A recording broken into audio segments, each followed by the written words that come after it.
Welcome to Strado, the structure analysis and design optimization software. In this video, we're going to talk about and discuss the GUI.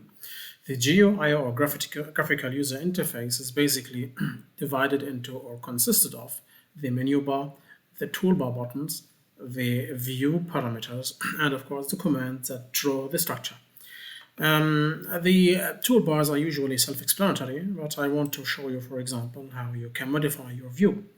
Let's say that I have loaded this structure and I have simply started the calculation, which is explained in a separate video.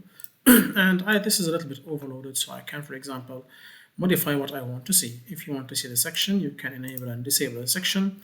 You can enable and disable the local bars. You can enable and disable the grid, the node, etc. You can enable and disable anything you wish in this structural view. This is basically your view. This is only a filter that hides or shows things that you want to see. You can hide and show the forces. You can hide and show the force values. Anything you would like to hide or show is controlled by this side.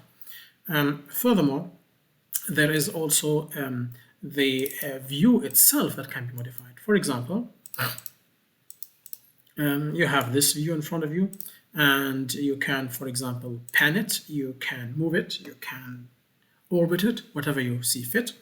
To pan it or to move it like this, you basically click on the middle wheel of your mouse and you hold the middle wheel, and while holding you move the mouse. This causes the pan, as you can see in the video. This is also available in the 2D view, which is basically to hold the middle mouse wheel and move it around to pan the view. You can also zoom in and zoom out by using the wheel. Moving the wheel forwards zooms in, moving the wheel backwards zooms out, and double clicking or double tapping the wheel causes your view to default back to the default settings. So wherever you are, double tapping the middle wheel defaults the view back to its original settings. This is for the mouse wheel. There is still the ability to orbit. You can orbit a view by clicking the right mouse button and rotating it and moving it around whatever you see fit to orbit the structure in view.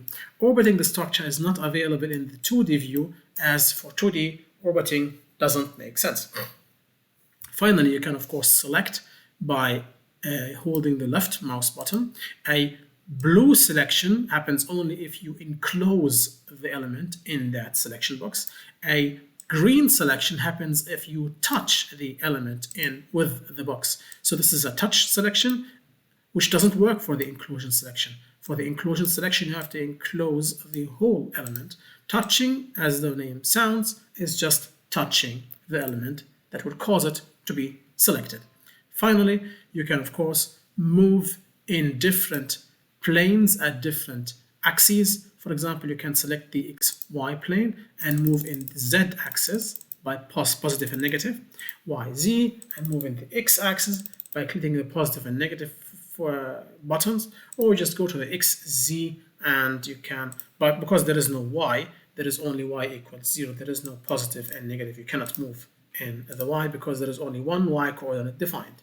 If you define another coordinate in the Y direction, be it, for example, 1, and you add this to the coordinate system, then you suddenly can move up and down in the Y direction. Oh, I didn't define it. I forgot. So let's define it again. 1, add, apply. Seems I didn't add it. So now you can actually move back and forth in the Y axis. That is all for the GUI or graphical user interface. Thank you very much for watching. I wish you a nice day.